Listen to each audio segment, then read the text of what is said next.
కూల్చివేతలు, పేదల ఇల్లు కూల్చడం తప్ప ఒక ఇల్లు కట్టిన ముఖం లేదు మీకు 2 ఏళ్లలో. ఇక ఎగవేతల గురించి అయితే మిమ్మల్ని ఎన్నిసార్లు ఉరిదీయాలో తెలియదు. మరి ఉరిదీయాలి అని మాట్లాడుతున్నావు. నీ రాహుల్ గాంధీని ఉరిదీయాలి. ఎక్కడ? అశోక్ నగర్ నడి చివరస్తాలో 2 లక్షల ఉద్యోగాలు అని చెప్పి మాట తప్పినందుకు రాహుల్ గాంధీని ఉరిదీయాలి. రైతులకు రుణమాఫీ చేస్తా అని చెప్పి మాట తప్పినందుకు వరంగల్లో రాహుల్ గాంధీని ఉరిదీయాలి.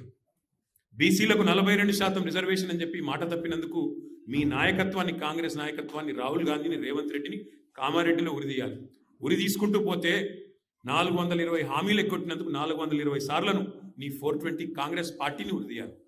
కేసీఆర్ గారిని పట్టుకొని నోటికొచ్చినట్టు మాట్లాడుతూ పనికిమాలిన చెత్తవాగుడు వాగుతూ నిన్న శాసనసభలో ఆయన మాట్లాడిన మాట బాధ ఎక్కడ అంటే, సరే ముఖ్యమంత్రి ఒక అర్భకుడు, అంగుష్టమాత్రుడు, ఒక నికృష్టుడు, ఇవన్నీ మనకు తెలుసు. సర్వభ్రష్ట ప్రభుత్వానికి ఇవాళ అధినేత ఈ ముఖ్యమంత్రి.